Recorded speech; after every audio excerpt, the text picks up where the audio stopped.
Indonesia kini berada di persimpangan penting. Desakan untuk keluar dari Board of Peace atau BOP muncul di tengah konflik panas antara Amerika Serikat, Israel, dan juga Iran. Publik kini menuntut langkah tegas sementara pemerintah harus menyeimbangkan kepentingan nasional dan posisi diplomasi bebas aktif yang selama ini dijaga oleh Indonesia. Di sisi lain, Panglima TNI telah mengeluarkan perintah siaga 1 sebagai bentuk antisipasi terhadap dampak konflik di kawasan Timur Tengah terhadap keamanan nasional. Bagaimana kemudian melihat situasi ini? Saya akan membahasnya bersama dengan pakar politik dan militer Universitas Nasional Selamat Ginting yang sudah tersambung dengan kami melalui Zoom. Halo, selamat malam Bang Ginting, apa kabar?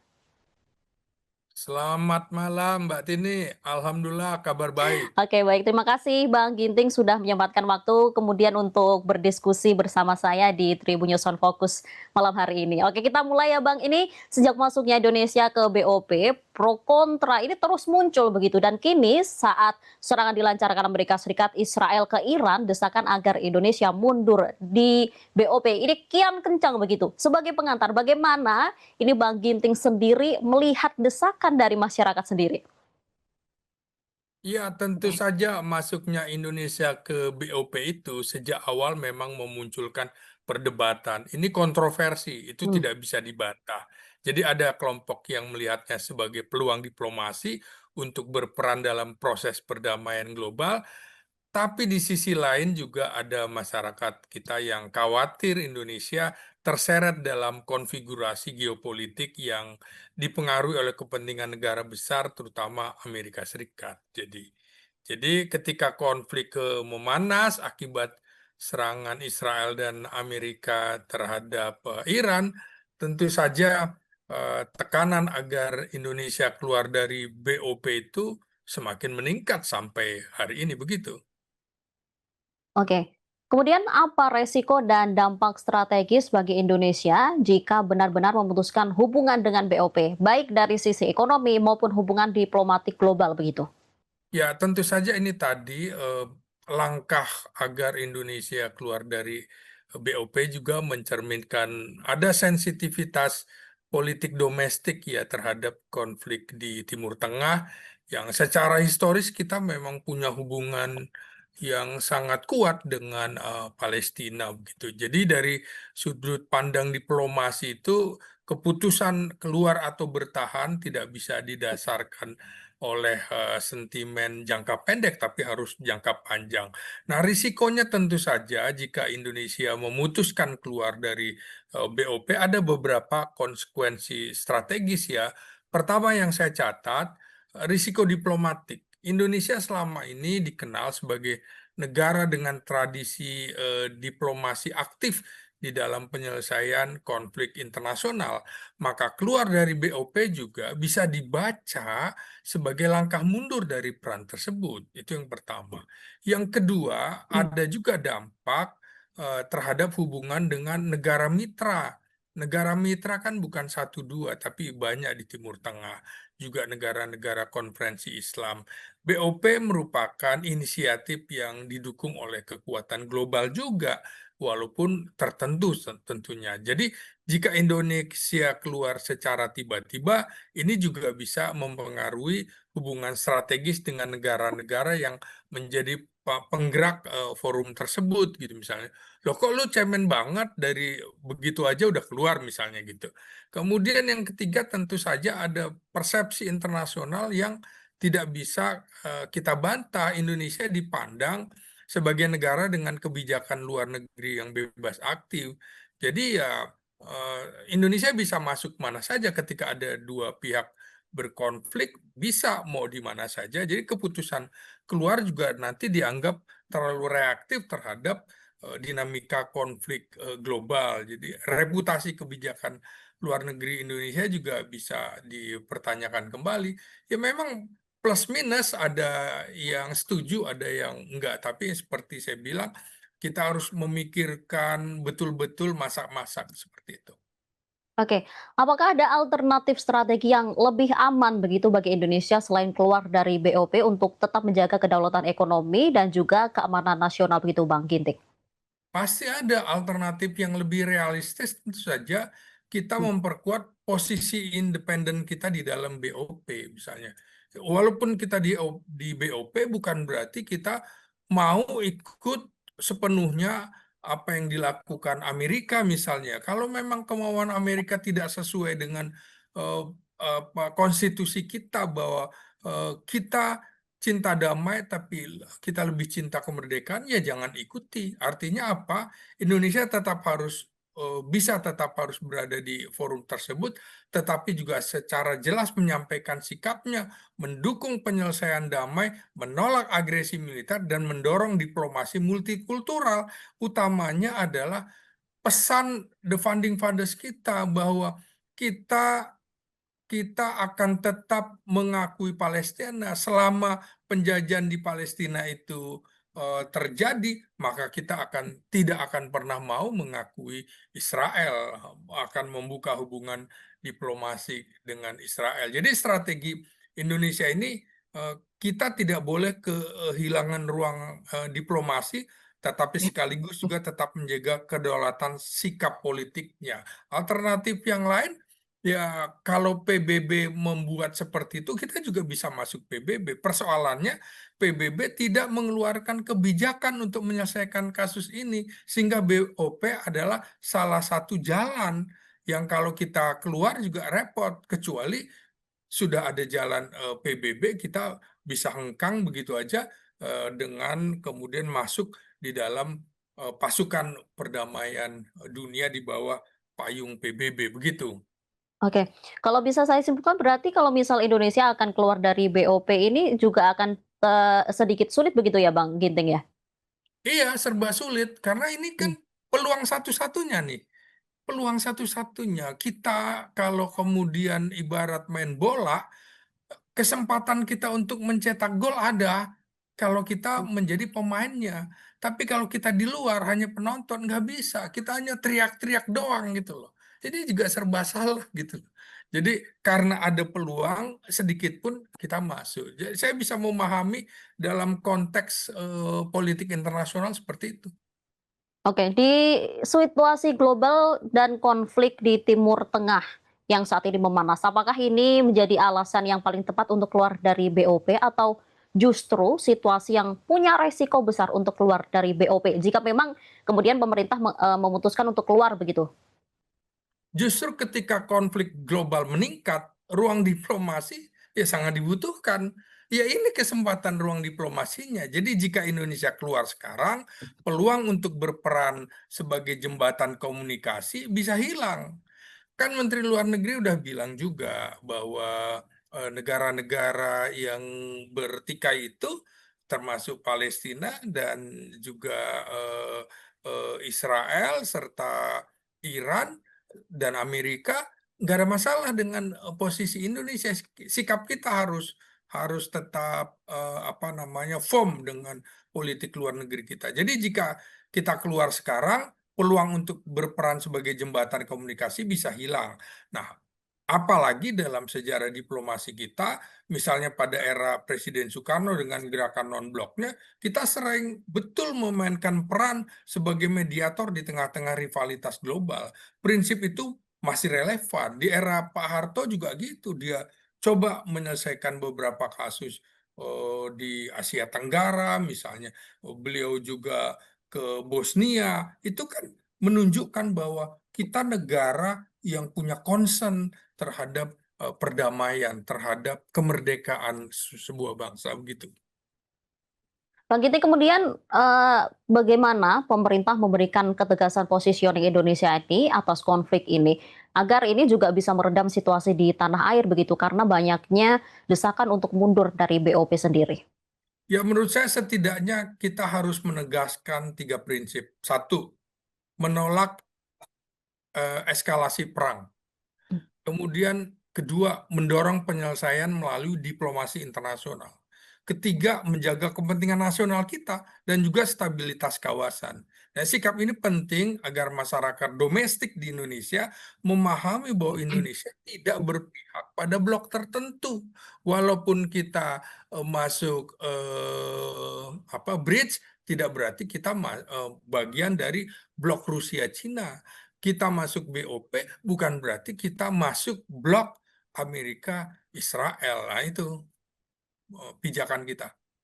Oke, ini kan banyak desakan untuk mundur dari BOP ini karena adalah Amerika Serikat dan Israel ini menyerang Iran begitu. Jadi kayak banyak yang menganggap bahwa BOP ini sudah tidak penting lagi karena Amerika Serikat sendiri yang sebagai penentu BOP ini sendiri melakukan serangan dan membunuh anak-anak maupun orang-orang di sana begitu. Bagaimana kalau menurut Bang Ginting sendiri? Ya, politik kan nggak bisa hitam putih. Politik tuh bisa abu-abu. Bukan berarti kita tidak mendukung apa namanya posisi posisi Iran. Kita juga mengutuk serangan-serangan itu. Tentu sikap saya juga seperti itu, bahwa kita harus mengutuk serangan-serangan yang melanggar hukum-hukum internasional. Jadi kita tegas di situ. Sikap kita, pijakan kita konstitusi begitu. Oke, balik lagi bahwa meskipun kita ikut BOP, kita tidak mendukung, serangan ke Iran dan juga serangan Amerika Serikat, Israel ke Iran begitu ya, Bang? Iya, kita tidak Oke. bisa mendukung, ya karena itu tadi, kita dukung kemerdekaan, perdamaian, tapi kemerdekaan itu jauh lebih penting. Juga kemerdekaan Palestina itu penting. Kemerdekaan atau kedaulatan satu negara nggak bisa dong semena-mena seperti itu. Ada Mhm. aturan main gitu loh. Kalau misalnya Iran dengan Amerika kan sedang dalam masa bernegosiasi, sedang sedang berunding. Kok di tengah-tengah perundingan ada penyerangan seperti itu? Ya itu melanggar namanya. Dan ini menurut saya Amerika sewenang-wenang. Kalau kalau dunia membiarkan Amerika sewenang-wenang, maka dia bisa melakukan hal sama di negara manapun, termasuk Indonesia begitu. Jadi kita harus menentang itu. Oh, ini menarik, bisa melakukan ke Indonesia. Ini apakah dalam bentuk serangan juga atau bagaimana kalau dari pernyataan Bang Ginting tadi, yang Kan dilakukan oleh namanya Amerika Serikat? perang sekarang itu bukan berarti perang antar senjata begitu. Perang asimetris, perang hibrida, ya perang pernikah, perang elektronika kan bisa seperti itu. Satu negara dijam, alat komunikasinya tidak bisa berfungsi, kemudian imigrasinya jadi lumpuh.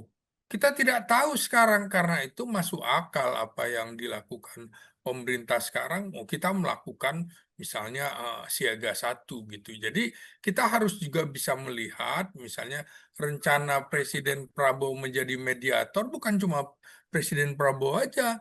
Perdana Menteri Pakistan juga mengupayakan misi yang sama ke Iran. Ya, ini bisa dibaca ya sebagai oh, adu kekuatan diplomasi.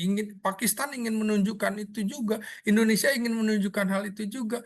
Dan ini sejalan sebenarnya dengan diplomasi kita yang mencoba menjadi apa namanya honest broker dalam konflik internasional gitu. Oke. Tadi langsung ke Bang Ginting sendiri adalah, bisa dikatakan setuju dengan perintah Panglima TNI untuk menerapkan siaga satu ke para prajurit di tengah memanasnya konflik di Timur Tengah ini sendiri ya, Bang?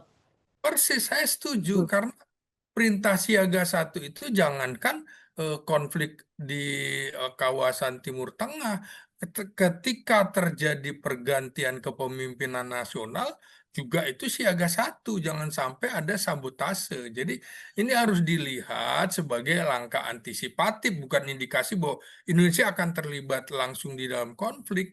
Ya militer modern semuanya juga melakukan hal sama, memiliki prosedur standar ketika terjadi eskalasi konflik global.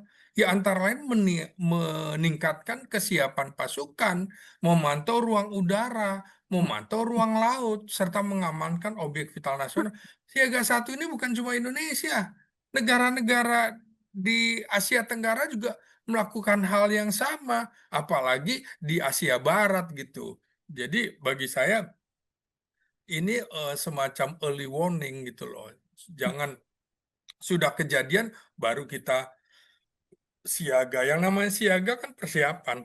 Begitu. Sejauh mana perintah siaga satu ini menunjukkan ketegangan nyata di wilayah Indonesia akibat konflik Amerika Serikat, Israel, dan juga Iran? Karena kalau dilihat dari segi geografis Indonesia sendiri ini cukup jauh begitu dari Timur Tengah, Bang.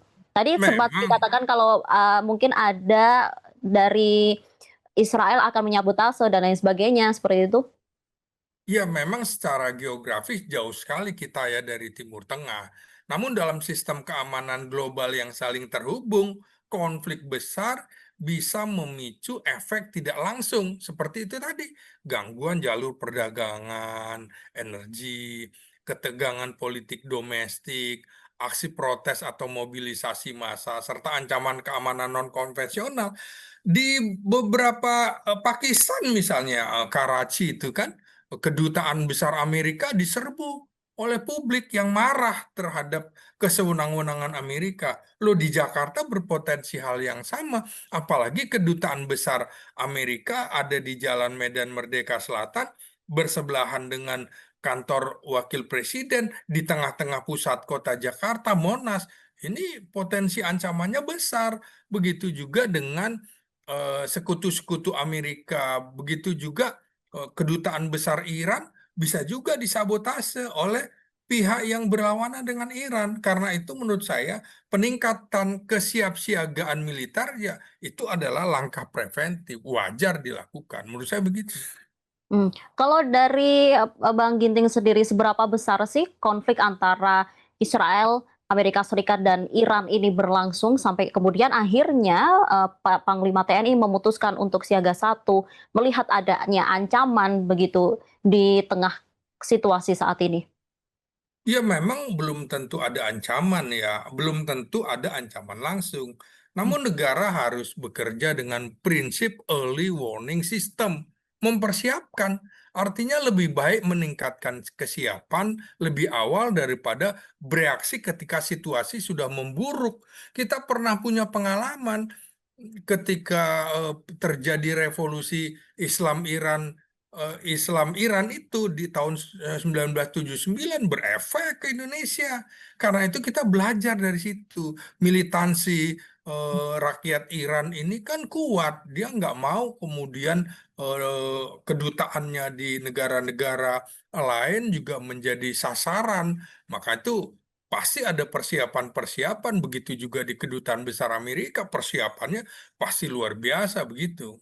oke.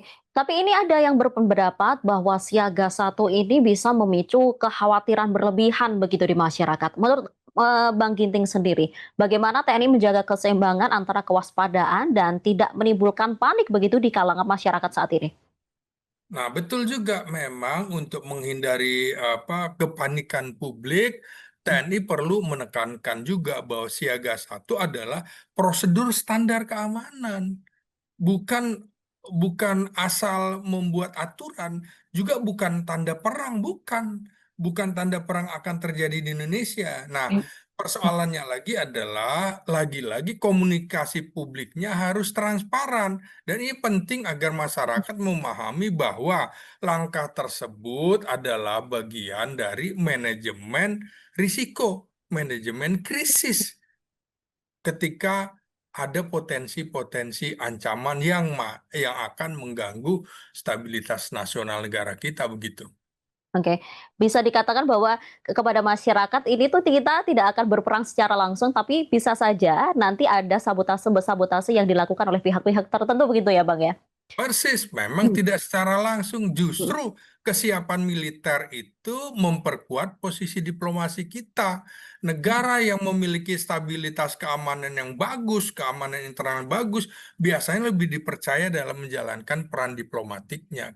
Beda dengan negara yang instabilitasnya tinggi, mana mau berdiplomasi dengan kita misalnya ketika dalam situasi instabilitas, ya begitu. oke. Telegram Panglima TNI ini juga menginstruksikan untuk menyiagakan personel dan juga alutsista, pemantauan udara 24 jam sampai ini menjaga objek vital. Bagaimana menurut, analisa Bang Ginting sendiri? Apakah ada kekhawatiran bahwa konflik global global ini bisa memicu gangguan keamanan di dalam negeri begitu?